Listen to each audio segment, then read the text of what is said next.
When I went into labor, my mother-in-law stared at me with disgust and said, "Quit pretending, Rowan. If you can stand there whining, you can bake an apple pie." I could barely stand, yet she wanted me in the kitchen. Before I could speak, my sister-in-law walked in and accused me of stealing her $12,000 bracelet. I was shocked, hurting, and already struggling through contractions. I tried to explain, but no one cared. Then my sister-in-law leaned close to my husband, Brent, and whispered something in his ear. Whatever she said changed everything. His face went cold, and he looked at me like I was a stranger. Without a word, he grabbed my arm and dragged me outside. I begged him to stop, but he shoved me into the car and drove off. He didn't speak the whole ride. He just kept gripping the wheel, breathing hard, like he had already decided I was guilty of something. After a long, silent drive, he pulled onto a deserted road. There were no houses, no lights, no signs of life. He told me he needed space to think, ordered me out of the car, and then drove away. The moment his taillights disappeared, my water broke. I was alone, scared, and in pain, standing on a dark road with no help. I didn't know if I would survive long enough to hold my baby. Stick with me while I share my story, and if it touches you, don't forget to support our channel by hitting that subscribe button, dropping a like, and sharing it with the people you care about. My pregnancy with my daughter was never easy. From the first trimester, I dealt with constant weakness and pain. I hoped Brent would be my support, but things changed fast. His mother, Marla, treated every symptom like an exaggeration. If I said I felt dizzy, she said I was too delicate. If I said something hurt, she rolled her eyes and told me other women handled pregnancy without acting special. Elora, Brent's sister, wasn't any better. She liked stirring problems, dropping small comments that made me feel unwelcome in their family. She questioned everything I did, from how I arranged the nursery to what I ate. Nothing ever pleased her. She always made sure her mother heard her complaints too, especially when Brent was nearby. Slowly, I watched Brent change.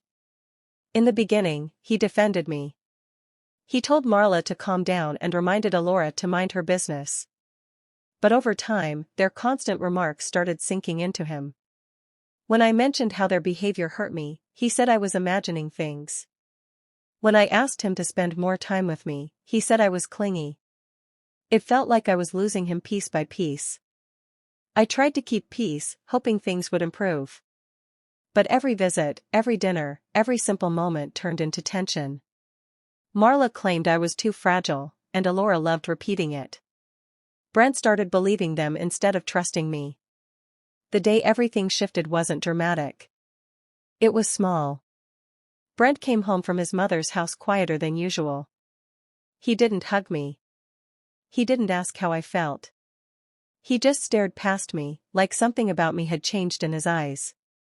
I didn't know it then, but that distance was the beginning of everything that followed. The night my labor started, we were seated at a family dinner at Marla's house. I felt the first sharp tightening in my stomach while passing a bowl across the table.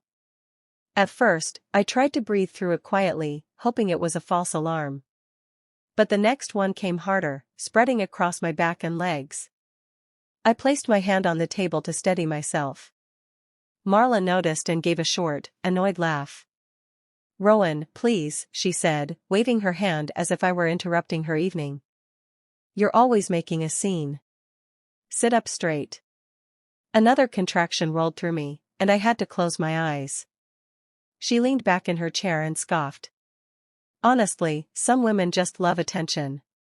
I told Brent I needed to go to the hospital. He looked at me, unsure, and then glanced toward his mother. Marla shook her head. "She's fine." If this was real labor, she wouldn't be talking. Her voice was sharp, cutting through me more than the pain. Elora smirked from across the table, watching me struggle like it was entertainment. The pressure in my abdomen kept building, and I clutched my side, trying not to cry out. I kept repeating Brent's name, hoping he would stand up, take my hand, do something. But he stayed still, his expression distant, mind clouded by everything he had been told about me. When another wave hit, my fork slipped from my hand and hit the floor.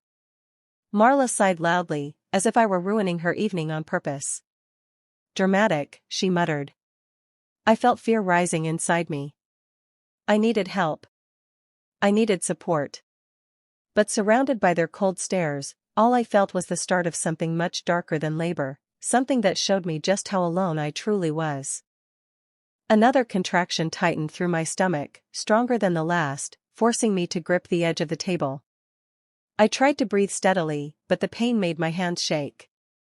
Instead of concern, Marla looked irritated, as if my discomfort inconvenienced her evening. She pushed her chair back and stood.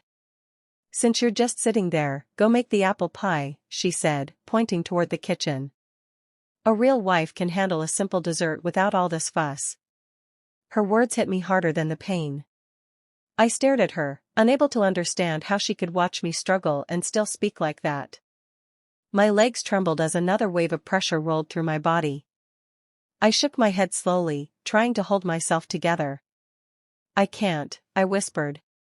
It wasn't loud, but it was firm, firmer than I had ever been with her. The room went silent. Marla froze, eyebrows lifting in disbelief. Alora looked up from her plate as if she'd just witnessed something unheard of. Brent stared at me, surprised, confused, like he didn't recognize the woman sitting next to him. Marla crossed her arms. Excuse me? Did you just tell me no? Her voice dripped with anger. I need to sit, I said, pressing my hand against my stomach as another contraction hit. She stepped closer, eyes sharp. You're being dramatic again. Get up and do it. My refusal hung in the air, heavy and shocking. For once, I didn't give in, didn't force myself to please her. I stayed in my chair, breathing hard, holding my ground. Their faces showed it, this single moment changed something. It was small, but it was enough to flip the room from tense to hostile. And I could feel the shift settling in, colder than anything I had felt that night. I was still fighting through the tightening in my stomach when Alora came rushing back into the dining room. Her voice was sharp and loud enough to cut through every sound in the house. My bracelet is gone, she shouted. The $12,000 one. Everyone looked up at her, confused for a moment. Then her eyes locked on me. She didn't hesitate, didn't ask, didn't check anywhere else. It was on the counter. And now she's the only one who walked past it, she said, pointing straight at me. I stared at her, stunned. I didn't take anything, I managed, trying to keep my voice steady as another contraction twisted through my lower back. My fingers dug into the chair, and I tried to breathe, but the pain was getting harder to hide. Alora stepped closer. You always act helpless, but somehow things go missing around you. She spoke like she had been waiting for a moment like this, like accusing me brought her some kind of satisfaction. Brent stood up slowly, torn between the three of us. He looked at me, then at his sister, uncertainty clouding his face. I reached for him with my eyes. Brent, I didn't touch her bracelet, I said. Please, listen to me. But he didn't answer. He just kept looking between us, unsure, already influenced by everything whispered in his ear over the past months. Another contraction hit so hard I had to bend forward and grip the table. My breath caught in my throat. No one moved to help. No one asked if I was okay. All they cared about was Alora's bracelet. Alora folded her arms. She did it. Who else would? Their silence told me everything. They were ready to believe the worst about me while I sat there fighting pain they refused to see. Alora didn't stop after accusing me. She walked over to Brent and lightly touched his arm, guiding him toward the hallway. Her voice lowered the moment they stepped aside, but her eyes stayed on me the whole time, sharp and satisfied. I watched her lean close to him. Her lips barely moved, but whatever she said made Brent's shoulders stiffen. His expression shifted from uncertainty to something darker. He glanced at me once during the whisper, and the look in his eyes made my stomach twist in a way that had nothing to do with labor. Another contraction hit hard, forcing me to grip the edge of the chair. I tried to breathe through it, but fear mixed with the pain, making everything blur for a moment. When I looked back up, Alora was stepping away from Brent with a smug little smile. Brent stayed where he was, jaw tight, breathing hard. When he finally walked back toward the table, the confusion that had been on his face all evening was gone. In its place was coldness, cold enough to make me shiver despite the heat rushing through my body. "Brent?" I asked quietly, hoping he would tell me what she said. He didn't answer. He just stared, eyes heavy with something I didn't recognize. He looked like a man who had already made up his mind, like someone who believed something terrible about me. Alora sat down again, acting calm, as if she hadn't just planted poison. Marla watched Brent carefully, almost pleased with the change in him. And I sat there, clutching my stomach, trying not to panic. Whatever Alora whispered had shifted the entire room. I felt it in the way Brent avoided my eyes, in the way the distance between us suddenly felt impossibly wide. I didn't know what lie she told, but I knew it was cruel enough to turn my husband against me in seconds. Brent didn't say a single word after he returned from that whispered conversation. He just walked toward me with a stiff, determined look that made my heart thump in my chest. I tried to stand, another contraction tightening deep inside me, but before I could steady myself, he grabbed my arm. "Brent, wait," I said, stumbling as he pulled me toward the door. He didn't respond. His grip was firm, almost painful, as if he didn't see me struggling to keep my balance. Marla and Alora stayed seated, watching like everything happening was perfectly normal. When we reached the porch, the cool air hit my face, but it didn't calm me. Brent opened the car door and practically pushed me inside. I cried out as the movement sent another sharp wave through my abdomen. "Please," I whispered, holding my stomach. "I need help." He slammed the door and walked around to the driver's seat. The engine roared to life, and he drove without looking at me. His jaw was clenched, eyes locked on the road like he was running from something. I tried again. "Brent, talk to me. Tell me what's wrong." Silence. Only his heavy breathing filled the car. The contractions came closer, stronger, squeezing every part of me, but he didn't slow down. After miles of empty land, he pulled off onto a narrow stretch of road. No houses. No traffic. No lights. Just darkness and dirt. He stopped the car, stepped out, and opened my door. "Get out," he said flatly.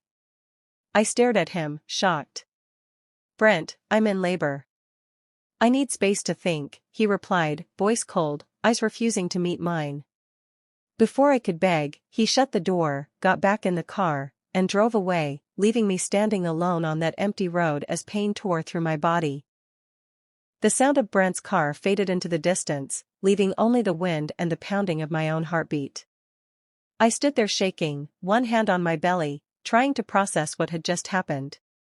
Before I could take a single step, a sharp, sudden pressure shot through my lower body. Then warmth rushed down my legs. My water broke. The force of it made my knees buckle, and I dropped onto the rough gravel. The stones dug into my skin, but the contraction that followed was so intense I could barely feel anything else. I gasped, trying to breathe, but the pain wrapped around me like a heavy band squeezing tighter with every second. I tried to reach for my pockets out of instinct, forgetting I didn't have my phone. Brent had taken it earlier during an argument, and he never gave it back. There was nothing with me, no bag, no jacket, no way to call for help. Just the dark road stretching in both directions and the sound of my own labored breathing. Another contraction hit without warning, and I doubled over, pressing my hand into the gravel to steady myself. The fear settled deep in my chest. I didn't know how far along I was, only that everything was happening too fast and too strong. The pain kept rising, wave after wave, leaving me trembling. I looked around desperately, hoping for headlights, a porch light, anything. But the road was empty. Completely silent. I felt small and helpless sitting there in the dirt, the cold air hitting my damp clothes. For a moment, a terrible thought crossed my mind: what if I didn't make it? What if my baby didn't? I tried to pull myself upright, but another contraction dragged me right back down. The world around me blurred, and all I could do was pray that someone, anyone, would pass by before it was too late. I don't know how long I stayed there on the gravel, fighting each wave of pain. The sky above me blurred, and I felt myself drifting in and out, trying to stay conscious. Then, faintly, I heard the rumble of an engine approaching. Headlights cut through the darkness. A large pickup slowed as it neared me, then came to a full stop. The door swung open, and a man jumped out, tall, broad-shouldered, wearing a reflective work vest. He froze when he saw me curled on the ground. "Ma'am," he said urgently. "Are you hurt?" I could barely speak, but I managed. "I'm in labor." He knelt beside me without hesitation. "Name's Cole." "You're okay now. I've got you." His voice was steady and calm, something I desperately needed in that moment. When another contraction hit, he glanced at my soaked clothes and his expression shifted, concern turning into realization. "This baby's coming fast," he said. "We need to move." He helped me up gently, supporting my weight as if I weighed nothing. Every step sent sharp pressure through my body, but he didn't rush me. He opened the passenger door, eased me into the seat, and buckled me in with hands that were steady despite the urgency. As he drove, he kept talking, trying to keep me awake. "Hang in there. Hospital's not far." The road blurred past us, and I focused on his voice to stay present. Within minutes, bright lights came into view. He pulled up to the emergency entrance and shouted for help. Nurses rushed over, immediately recognizing the danger I was in. As they wheeled me inside, one of them said quietly, "She should have been here hours ago." Cole stayed just long enough to tell them where he found me. The shock on their faces said everything. They knew something was very wrong with the story that led me to that empty road. Bright lights and rushing footsteps filled the hallway as the nurses pushed my stretcher toward a delivery room. I could barely keep my eyes open, but I heard the urgency in their voices. A doctor appeared beside me, checking my vitals with quick, practiced movements. "She's in advanced labor," one nurse said. "And her pressure is crashing." The doctor frowned. "How long has she been like this?"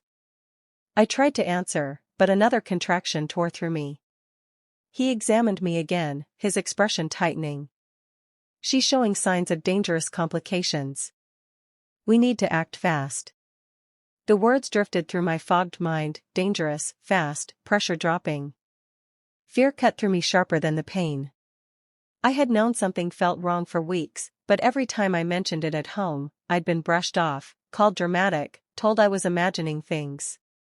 The staff moved around me with urgency, checking monitors, preparing equipment. A nurse squeezed my hand gently. "You're safe now, Rowan. We're here." Another nurse spoke quietly into a phone, trying to reach Brent. I watched her face change from hopeful to frustrated. "He's not answering," she said. "Try again," the doctor insisted. She did, twice, then 3 times. Still nothing. "He's ignoring the calls," she whispered to another nurse. Someone else stepped into the room with a clipboard. "Cole reported how he found her," he said. "The location, her condition, this looks like abandonment." The doctor nodded grimly. "Contact the authorities. If she had been out there longer, we'd be dealing with a very different outcome." I felt a chill run through me even as heat from the contractions overwhelmed my body. The hospital staff fought to stabilize me, voices blending together, hands moving quickly. I had come within minutes of losing everything, my life, my baby, all while Brent let the phone ring unanswered. Hours passed before Brent finally drove back to the house. He walked in expecting silence, maybe even sympathy from his family. Instead, he stopped cold the moment he stepped through the doorway. 2 officers stood in the living room. Marla and Alora sat stiffly on the couch, both pale and avoiding eye contact. The room felt tense, like something had cracked open while he was gone. One officer turned toward him. "Brent Coleman?" He nodded, confused. "Yeah, what's going on?" The officer motioned toward the coffee table. Sitting right in the center was the glittering bracelet, the same one I had been accused of taking. It looked untouched, as if it had been sitting there the entire time. Before Brent could speak, another voice came from the corner of the room. Alora's boyfriend, Reed, stepped forward with his hands raised slightly, like he was surrendering. "I told them," Reed said quietly. "She put it there. She hid it during our argument earlier. She wanted to stir things up." Brent stared at him, stunned. "What? Why would she?" Reed didn't look at Alora, he looked at the floor. "Because she was angry. Because she wanted someone else to take the blame." Alora snapped, "You weren't supposed to say anything." The officers shifted their attention back to Brent. "Sir, we attempted to reach you several times. Your wife was found alone on a remote road in active labor. A report has been filed." Brent's face drained of color. For the first time, he realized something was very wrong, wrong enough that even Marla couldn't hide the fear in her eyes. He looked at the bracelet again, then at his sister, then at the officers. The lie he chose to believe had just exploded in front of him. When Brent finally reached the hospital, he burst through the doors acting frantic, throwing out excuses before anyone even asked for them. He claimed he panicked, that he needed a moment to breathe, that he didn't understand how serious things were. His voice shook, but not with guilt, more like someone scrambling to cover their tracks. A nurse stopped him before he reached my room. "She's stable," she said, "but she doesn't want visitors." Inside my room, I held my newborn daughter close, still weak from everything my body had just endured. A social worker sat beside me, gently explaining what the officers discovered at the house. Then she mentioned something else, what Alora whispered before everything spiraled. "She told him the baby might not be his," the social worker said quietly. "She admitted it once the police started asking questions." The words hit me like a cold wave. That was the lie Alora used to turn Brent against me. Not just a petty accusation, something designed to cut deep, to make him see me as someone untrustworthy, someone capable of betrayal. And he believed it. Without asking. Without thinking. Without even looking at me. When the nurse told me Brent was in the hallway begging to come in, I felt nothing but exhaustion. He had left me on that road. He had walked away while I fought to stay conscious. He ignored every call the hospital made. And he did it because of a whisper. "Tell him he can't come in," I said softly. The nurse nodded and stepped out. I heard Brent's voice rise, insisting he needed to see me, but they didn't let him through. Later, with my daughter sleeping on my chest, I signed the report. Abandonment. Endangerment. Neglect. It wasn't revenge. It was protection, for me, and for the child he chose not to save. Months passed, and life slowly returned to a rhythm I could call my own.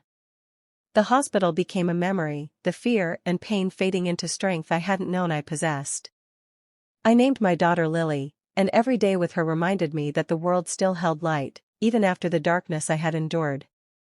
Brent was gone from our lives. He faced charges for abandoning me on that road, and the law took its course. Marla and Alora were held accountable for the lies and manipulation they had orchestrated. Justice didn't erase the scars, but it set boundaries I had never had before. I found support in unexpected places, neighbors who checked in, a kind-hearted doctor who followed up, and a few friends who truly cared about my well-being. Their presence reminded me that family isn't always blood. It's love, care, and respect, things Brent and his relatives had shown me they were incapable of. In my new home, laughter returned. Lily's tiny hands and curious eyes became my world. The mornings were filled with sunlight streaming through the windows, the nights with soft lullabies. I was no longer haunted by fear or doubt. Sometimes I thought of Brent, Marla, and Alora. Not with anger, not with tears, just as figures from a chapter one had closed.